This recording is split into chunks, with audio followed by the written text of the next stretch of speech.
In today's lecture, we will study about hemoglobin, its structure, synthesis, types, and function. So, what is its structure? Hemoglobin is composed of heme subunit and globin subunit. So, heme is non-protein part and globin is protein part. As we know, protein part is synthesized on ribosomes. So, globin is synthesized on ribosomes. Heme is synthesized in mitochondria. Heme is further composed of two parts. It is composed of first iron in its ferrous form, Fe positive 2 form, and second protoporphyrin. प्रोटोपोरफायरिन इसको हम कहते हैं टेट्रापायरोल. टेट्रापायरोल इसलिए कहते हैं क्योंकि इसमें 4 pyrrole rings होती हैं. And globin is tetramer. It is composed of 4 subunits. First is 2 alpha chains होती हैं इसमें, और सेकंड इसमें 2 बीटा चेन्स होती हैं. और ये 141 हर अल्फ़ा चेन में 141 अमीनो एसिड्स होते हैं. तो 2 में कितने हुए 282. इसी तरह हर बीटा चेन में 146 अमीनो एसिड्स होते हैं. तो 2 में कितने हुए 292. तो टोटल हीमोग्लोबिन में 574 अमीनो एसिड्स होते हैं. Haemoglobin is composed of 4 chains. So 4 chains carry 4 haem group. इसमें क्या होता है कि हर एक चेन जो होती है वो एक हीम ग्रुप कैरी कर रही होती है. तो 4 चेन्स हैं तो 4 हीम ग्रुप होंगे. 4 हीम ग्रुप हैं तो 4 आयरन होंगे, और 4 आयरन है तो वो 4 ऑक्सीजन कैरी कर रहे होंगे. जैसे ये टेट्रामर इसका बना हुआ है, ये इसका हीम ग्रुप है और 4 हीम ग्रुप है, और ये दरमियान में 4 हीम ग्रुप ने 4 आयरन कैरी किए हुए हैं.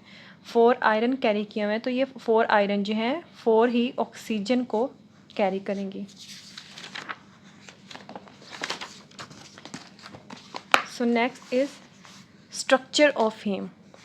तो हीम का जो बेसिक स्ट्रक्चर हम देखते हैं वो इस तरह बनेगा. ये टेट्रामर इसका स्ट्रक्चर होता है. इसमें हम पोजीशन देखते हैं. इसमें 4 पायरोल रिंग्स होती हैं. तो ये जो बनाई हुई ये 4 पायरोल रिंग्स हैं. इसमें ये होगा कि हम नंबरिंग करेंगे 1 2 3 4 5 6 7 8 इस तरह. और एक पायरोल रिंग को हम 1 लिखेंगे, दूसरी को हम 2 3 और 4. तो ये जो हमने स्ट्रक्चर बनाया है इसकी 1 3 5 और 8 पोजीशन पे हम CH3 यानी कि मिथाइल ग्रुप लगाएंगे, और 2 और 4 पोजीशन पे हम विनाइल ग्रुप लगाएंगे. इसी तरह 6 और 7 पोजीशन पे हम प्रोपियोनिक एसिड ग्रुप लगाएंगे. इसी तरह इसमें 4 ब्रिजेस होते हैं, उनको कहते हैं अल्फ़ा, बीटा, गैमा और डेल्टा. तो ये 4 ब्रिजेस हम देखते हैं. इसका स्ट्रक्चर ओपन करके हम बनाते हैं. जैसे ये बेसिक स्ट्रक्चर था, इसको ही हमने ये आगे बनाया. ये 1 2 3 4 5 6 7 8 ये नंबरिंग दी है. अब हमने इसके बनाने हैं ब्रिजेस. तो ब्रिजेस हम किस तरह बनाएंगे, ये हम इस तरह, ये एक ब्रिज बन गया, इसको इससे कंबाइन करेंगे. इसी तरह एक और ब्रिज बनाएंगे इधर, और एक इधर बनाएंगे, फिर इसी तरह इधर बनाएंगे. और जैसा कि हमें पता है इधर नाइट्रोजन होता है ये पायरोल रिंग में, ये नाइट्रोजन लगा दिया, ये नाइट्रोजन, ये नाइट्रोजन और ये नाइट्रोजन. ठीक है. और हमें पता है कि सेंटर में हमारे पास क्या होता है, आयरन लगा होता है, और ये आयरन इन नाइट्रोजन के साथ कंबाइन होता है. तो क्या होता है कि अब हमने क्या क्या कहा था, 4 पायरोल रिंग्स हैं, ये तो हमारी कंप्लीट हो गई. 1 3 5 और 8 पोजीशन पे हमने मिथाइल ग्रुप लगाना है. ये 1 पोजीशन हो गई, एक हमने मिथाइल ग्रुप यहाँ लगा दिया. 3 पोजीशन है ये है, इस पे हमने मिथाइल ग्रुप लगा दिया. और 5 पोजीशन, इस पे हमने मिथाइल ग्रुप लगा दिया. और फिर हमने 8 पोजीशन पे मिथाइल ग्रुप लगाया. ठीक है. अब हमने लगाना है 2 और 4 पे विनाइल ग्रुप. ये 2 है, इस पे विनाइल, और 4 इस पे विनाइल ग्रुप लगा दिया. ठीक है. और फिर क्या रह गया, प्रोपियोनिक एसिड. 6 और 7 पोजीशन पे हमने प्रोपियोनिक एसिड लगाना है. ये P, 6 पोजीशन को P से डिनोट करेंगे. 7 पे भी हमने प्रोपियोनिक एसिड लगाना है, ये P से डिनोट कर दिया. और ब्रिजेस, फिर ब्रिजेस 4 ब्रिजेस हमने पढ़ा, जैसे कि ये अल्फ़ा ब्रिज हो गया, ये बीटा ब्रिज हो गया, ये गैमा और ये डेल्टा. अब हमने देखना है कि इसकी हमने जो डबल बॉन्डिंग है वो किस तरह करनी है, हम इसकी वैलेंसी पूरी करनी है. तो ये हो गया. ये देखें नाइट्रोजन जहाँ भी लगा होगा ना, नाइट्रोजन के साइड पे जो बॉन्ड्स है इधर हमने कोई डबल बॉन्ड नहीं लगाने, देखिए क्योंकि नाइट्रोजन की वैलेंसी जो होती है वो 3 होती है, तो ये 1 2 और 3 तो पहले ही पूरी है, इसलिए इसके साइड्स पे हमें डबल बॉन्ड्स लगाने की ज़रूरत नहीं है। देखें 1 2 और ये 3, नाइट्रोजन की वैलेंसी पूरी है। इसी तरह इस नाइट्रोजन की 1 2 और 3 ये वैलेंसी पूरी है। इसी तरह इसी नाइट्रोजन की 1 2 और 3 1 2 और 3 इसी के नाइट्रोजन की वैलेंसी पूरी है। तो हमने बाकियों की वैलेंसी पूरी करनी है, तो इसमें इधर डबल बॉन्ड लगा देंगे, फिर सिंगल बॉन्ड, फिर डबल बॉन्ड, फिर सिंगल बॉन्ड। इस नाइट्रोजन की वैसे वैलेंसी पूरी है तो एक इधर डबल बॉन्ड लगा देंगे, एक इधर लगा देंगे, फिर सिंगल डबल सिंगल डबल, फिर इधर एक डबल बॉन्ड लगा देंगे इधर, फिर हम लगाएंगे इधर और एक डबल बॉन्ड लगा देंगे इधर। ठीक है, ये वैलेंसी के हिसाब से आपने पूरी कर लेनी। कार्बन की आपने 4 वैलेंसी पूरी करनी है और नाइट्रोजन की आपने 3 वैलेंसी पूरी करनी है। हम इसके ऊपर चार्ज लगा देंगे +2। ठीक है, अब हम देखेंगे सिंथेसिस ऑफ हीमोग्लोबिन ये किस तरह होती है। इसके लिए मैंने एक नेमोनिक बनाया है। तो कौन सा नेमोनिक है, mainly mitochondria of red blood cells में होती है। तो इसके लिए नेमोनिक क्या है, some great doctors palpate heart under cover produces pure haem. तो ये इसका नेमोनिक है। सम से सक्सिनाइल कोए, ग्रेट से ग्लाइसिन, डॉक्टर से डेल्टा अमीनो लेवलेनिक एसिड, पल्पेट से पोरफोबेलिनोजन, हार्ट से हाइड्रोक्सी मिथाइलबिलिन, अंडर से यूरोपोरफारिनोजन, कवर कोप्रोपोरफारिनोजन, प्रोड्यूसिस प्रोटोपोरफारिनोजन, प्योर प्रोटोपोरफायरिन, हीम और हीम। ठीक है, तो ये फर्स्ट स्टेप जो है सक्सिनाइल कोए और ग्लाइसिन ये मिलके गैमा डेल्टा या गैमा इसको पढ़ लें अमीनो लिवोलेनिक एसिड बनाते हैं और इसमें कोएंजाइम इन्वॉल्व होता है B6 और इसमें एंजाइम जो इन्वॉल्व होता है वो है ALA सिंथेस। ये स्टेप में ALA सिंथेस काम कर रहा होता है और इसमें कुछ स्टेप्स माइटोकॉन्ड्रिया में हो रहे होते हैं, कुछ साइटोसोल में हो रहे होते हैं। तो ये जो 2 फर्स्ट स्टेप्स हैं ये माइटोकॉन्ड्रिया में होते हैं और ये जो लास्ट 3 स्टेप्स हैं ये माइटोकॉन्ड्रिया में होते हैं। बाकी ये जो दरमियान वाले स्टेप्स हैं ना ये साइटोसोल में हो रहे होते हैं, साइटोसोल।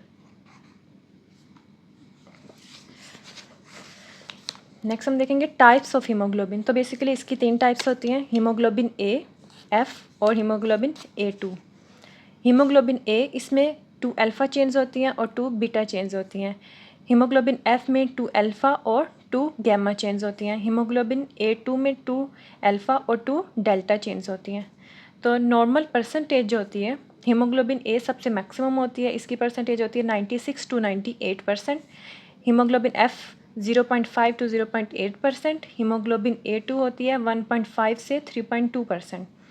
तो जो हीमोग्लोबिन A होती है उसको हम कहते हैं एडल्ट हीमोग्लोबिन, यानी कि ये एडल्ट फॉर्म में प्रेजेंट होती है। और हीमोग्लोबिन F जो होती है वो फीटल हीमोग्लोबिन, क्योंकि ये फीटस में प्रेजेंट होती है, ये एडल्ट में बहुत ही लो कंसनट्रेशन में प्रेजेंट होती है। और हीमोग्लोबिन A2 ये फीटस में हाई कंसनट्रेशन में होती है और एडल्ट में लो कंसनट्रेशन में होती है। यानी कि मेन एडल्ट में जो हीमोग्लोबिन होती है वो A2 होती है और हीमोग्लोबिन F और A2 भी एडल्ट में बहुत माइनर अमाउंट में प्रेजेंट होती हैं। तो जो हीमोग्लोबिन A होती है वो कब डोमिनेट होती है, 3 to 6 मंथ्स के बाद ये डोमिनेट, इनकी मैक्सिमम अमाउंट में हीमोग्लोबिन A पाई जाती है। नेक्स्ट है functions of haemoglobin. It carries oxygen to tissues and returns carbon dioxide from tissues to lungs. As we know जैस lungs have high oxygen, so अगर इसमें हाई ऑक्सीजन है तो उसकी ऑक्सीजन की एफिनिटी जो होगी वो हीमोग्लोबिन के साथ बाइंड करने की वो ज़्यादा होगी। तो एफिनिटी जब ज़्यादा होगी तो हीमोग्लोबिन के ऊपर वो रेडली लोड्स हो जाएगा, यानी कि बाइंडिंग को हम कहते हैं लोडिंग। और टिश्यूज़ में अगर हम देखें तो उसमें लो ऑक्सीजन कंसनट्रेशन होती है तो हीमोग्लोबिन की एफिनिटी जो होती है वो भी लो होती है, तो ये रेडली अनलोड्स हो जाएगी। जब एफिनिटी कम होगी तो वो कंबाइन नहीं कर सकेगी हीमोग्लोबिन के साथ और वो उधर से अनलोड हो जाएगी। जैसा आगे हम देखेंगे, think of haemoglobin like a party and oxygen molecules are friends. With no friends at party little motivation for first to get it started. जैसा कि पहले हीमोग्लोबिन के साथ कोई ऑक्सीजन मॉलिक्यूल अटैच नहीं होता, अगर कोई भी अटैच नहीं है तो ऑक्सीजन जो है वो लोड नहीं होगी हीमोग्लोबिन के ऊपर। ये एग्जांपल इसलिए दिए कि अगर एक ऑक्सीजन मॉलिक्यूल इसके साथ अटैच हो जाएगा तो बाकी ऑक्सीजन मॉलिक्यूल भी आहिस्ता आहिस्ता आके उसके साथ अटैच होना शुरू हो जाएंगे। इसलिए कहते हैं कि हीमोग्लोबिन की कोऑपरेटिव नेचर होती है और एलोस्टेरिक बिहेवियर होता है इसका। First is loading of oxygen and second is unloading of oxygen. तो ये किस तरह होती है, जब लोडिंग ऑक्सीजन की होती है हीमोग्लोबिन के ऊपर, तो हीमोग्लोबिन चेन्स जो होती हैं वो एक दूसरे के ऊपर ओवरलैप कर जाती हैं। तो ओवरलैपिंग से क्या होता है कि अल्फ़ा 1 बीटा 1 और अल्फ़ा 2 बीटा 2 जो कॉन्टैक्ट होता है ना ओवरलैपिंग से, वो उस मॉलिक्यूल को, हीमोग्लोबिन के मॉलिक्यूल को स्टेबलाइज करता है और उसकी ऑक्सीजन की एफिनिटी फर्दर ज़्यादा हो जाती है। Second is unloading of oxygen. इसमें यह होता है कि हीमोग्लोबिन जब ऑक्सीजन नहीं बाइंड करेगी तो हीमोग्लोबिन की जो चेन्स हैं वो एक दूसरे से अपार्ट हो जाएंगी और वहाँ एक न्यू मॉलिक्यूल एंटर हो जाएगा जिसे कहेंगे 2,3 DPG। तो जब 2,3 DPG एंटर हो जाएगा तो ऑक्सीजन की जो अफिनिटी होगी वो बाइंड करने की कम हो जाएगी। देन हम आगे डायग्राम से देखेंगे कैसे, जैसे ये ऑक्सी हीमोग्लोबिन है, यानी कि इसमें ऑक्सीजन बाइंड की हुई है। तो जब ऑक्सीजन बाइंड की हुई है तो ये चेन्स देखें, ये देखें ओवरलैप की हुई है एक दूसरे के ऊपर, तो इसमें ऑक्सीजन की एफिनिटी ज़्यादा है। दूसरा है डीऑक्सी हीमोग्लोबिन, इसमें ऑक्सीजन बाइंड नहीं कर सकती और ये चेन्स जो हैं ये अपार्ट एक दूसरे से मूव की हुई हैं। देखें ये गैप्स कितने हैं, अपार्ट मूव की हुई हैं। तो जब ज़्यादा स्पेस अंदर बच जाएगी तो 2,3 DPG आके बाइंड कर जाएगा।